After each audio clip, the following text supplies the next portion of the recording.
دوسری بات اس حدیث میں جو نصیحت ہمیں دی گئی وہ یہ ہے کہ اپنی عصمت کے جوہر کی حفاظت کی جائے اور کسی کی مجبوری کسی صورت میں بھی نہ خریدی جائے، بالخصوص مجبوری کے عالم میں کسی کی عصمت خرید لی جائے تو اس سے بڑا جرم کیا ہوگا۔ تو جو اپنی عصمت کے جوہر کو لٹنے نہیں دیتے اور اللہ سے ڈر کر کے گناہ کو چھوڑ دیتے ہیں، میرے اور آپ کے آقا و مولا نے ارشاد فرمایا کہ 7 اشخاص ایسے ہیں کہ قیامت کے دن جب کوئی سایہ نہیں ہوگا اللہ ان کو اپنے عرش کا ٹھنڈا سایہ دے گا۔ ان میں سے ایک شخص کا ذکر کیا کہ وَرَجُلٌ دَعَتْهُ امرأة ذَاتُ مَنْصِبٍ وَجَمَالٍ فَقَالَ إِنِّي أَخَافُ اللَّهَ۔ وہ شخص جس کو دعوت گناہ دی گئی، وہ مرد ہے تو عورت نے گناہ دی، وہ عورت ہے تو مرد نے گناہ دی، اور اس نے آگے سے کیا کہا؟ انی اخاف اللہ، میں اللہ سے ڈرتا ہوں۔ ایک روایت میں انی اخاف اللہ رب العالمین، جو تمام جہانوں کا رب ہے، میں اس اللہ سے ڈرتا ہوں، یہ کہہ کے اس نے معذرت کر لی۔ تو میرے اور آپ کے آقا و مولا فرماتے ہیں قیامت کے دن جب کوئی سایہ نہیں ہوگا اللہ اس کو اپنے عرش کا ٹھنڈا سایہ عطا فرمائے گا۔ تیسری بات جو بیان فرمائی گئی وہ ہے کہ آپ کسی کا حق نہ ماریں، صاحب حق کو حق دیں، نہیں تو آپ کو دینا پڑے گا، وہ آخرت میں آپ کو دینا پڑے گا۔ کسی کا حق غصب کرنے والا دنیا میں بھی سکون اور طمانینت نہیں پاتا، لیکن یہ مت سمجھے کہ جس کا میں نے حق دبا لیا ہے، غصب کر لیا ہے، وہ کمزور ہے، وہ عدالت کا دروازہ کھٹکھٹا نہیں سکتا، وکیل کو پیسے دینے کے لیے اس کے پاس نہیں ہیں، اثر و رسوخ یہاں جو چلتا ہے وہ اس کے پاس نہیں ہے، سب کچھ میرے پاس ہے اور مجھے کوئی پوچھنے والا نہیں۔ تو یہ تو 4 دن کی زندگی ہے، وہاں ایک وقت آئے گا جب پورا وزن کیا جائے گا۔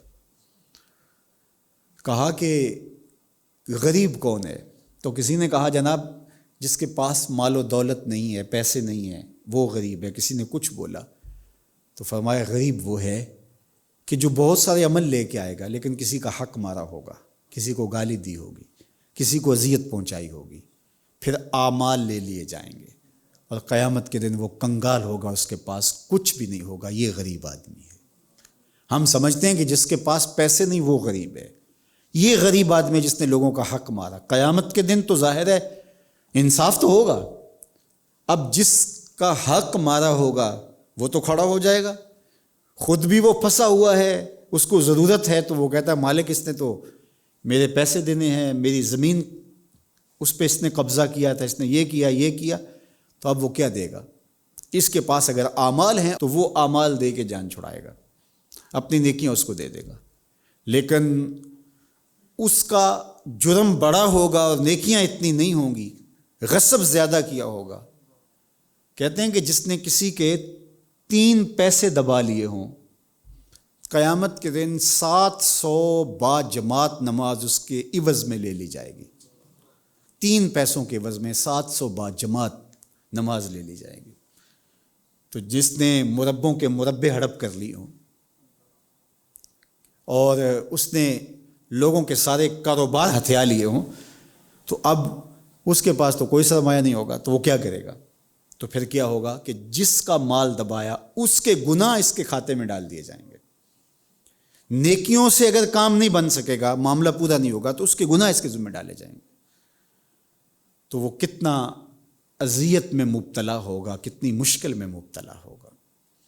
تو یہ 3 عمل اگر ہمارے پاس ہیں تو ان 3 اعمال کو اللہ کی خاص رحمتیں سمجھیں کہ اگر ہماری عصمت کا جوہر محفوظ ہے، ہم نے کسی کی مجبوری زندگی بھر نہیں خریدی، اور اگر ہم اپنے والدین کے مطیع فرما بردار اور کسی کا حق غصب کرنے والے نہیں ہیں، تو یہ وہ اعمال ہیں کہ جن کا وسیلہ دے کے اللہ کی بارگاہ میں استغاثہ کیا جا سکتا ہے۔ لیکن شرط سب نے ایک بات کہی، تینوں نے جب دعا مانگی تو ایک بات کہی، اے اللہ اگر میں نے یہ عمل تیری رضا کے لیے کیا ہے تو اس پتھر کو ہٹا دے۔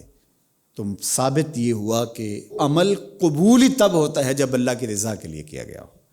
جس میں نفس شامل ہو جائے تو وہ عمل قبول ہی نہیں ہوتا۔ حضرت ابو امامہ الباہلی رضی اللہ تعالیٰ عنہ فرماتے ہیں کہ حضور علیہ الصلوۃ والسلام سے یہ سوال کیا کہ اگر کوئی شخص شہادت کے درجے پہ فائز المرام ہوتا ہے، اپنی جان وار دیتا ہے، اور اس کا مقصد اعلاء کلمت الحق تھا، لیکن اس کے ذہن میں یہ بھی تھا کہ چلو میری شہرت بھی ہو جائے گی، ناموری بھی ہو جائے گی، عظمتوں کے جھنڈے بھی لگ جائیں گے، تو کیا اس کو صلہ ملے گا؟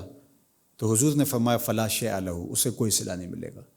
تو ابو امامہ الباہلی کہتے ہیں کہ میں یہ سمجھا شاید میں جو کہنا چاہ رہا تھا وہ میں عرض نہیں کر پایا، تو میں دوبارہ عرض کی حضور اس کا مقصد اعلاء کلمت الحق ہے، اللہ کے جھنڈے کو اونچا کرنا ہے، لیکن ساتھ ضمن میں یہ بات بھی ہے کہ چلو ناموری بھی تو ہوگی۔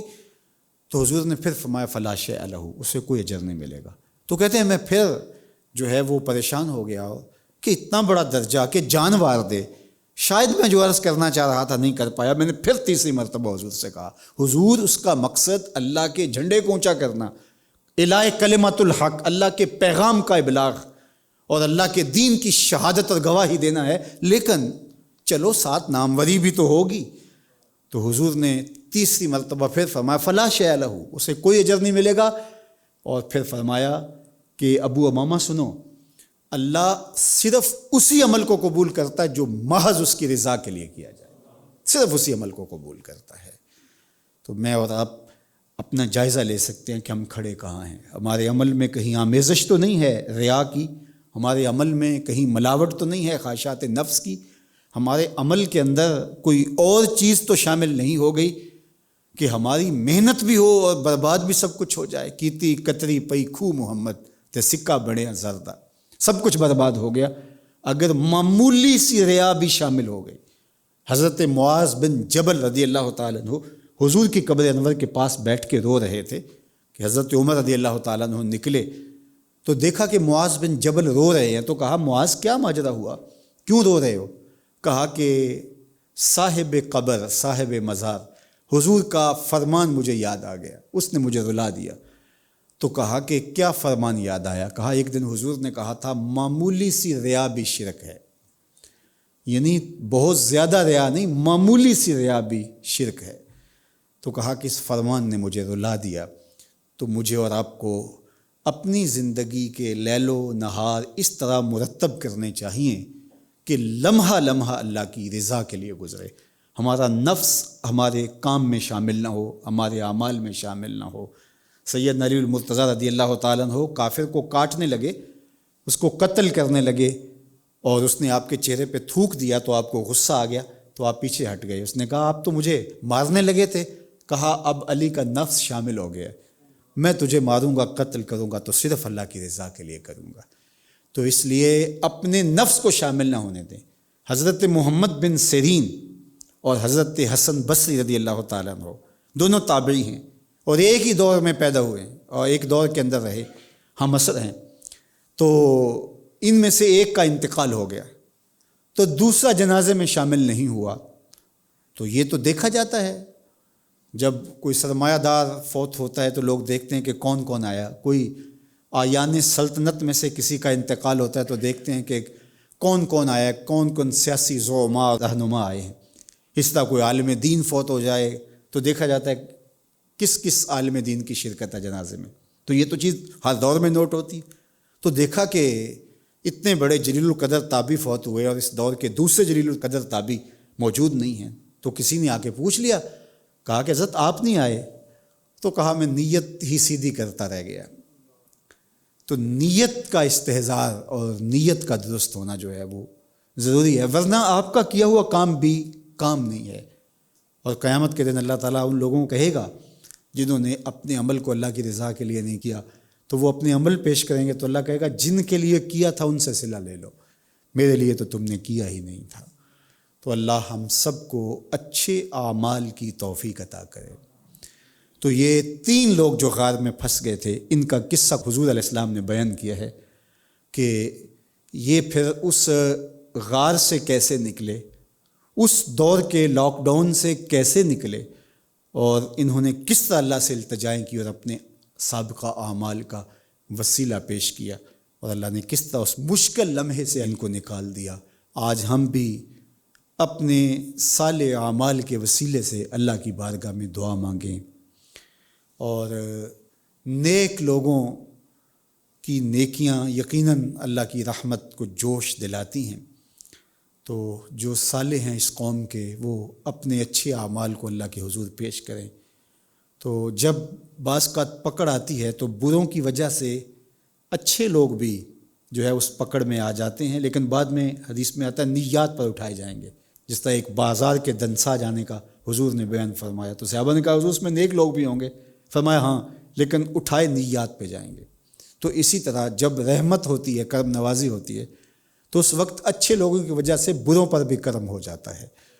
تو اللہ جل شانہ توفیق دے ہم سب کو کہ ہم اچھے اعمال کریں، اور اس قوم کے جو اچھے لوگ ہیں وہ اللہ کے حضور دعائیں کر رہے ہوں گے، اور یقیناً ان کی دعائیں مستجاب ہوں گی۔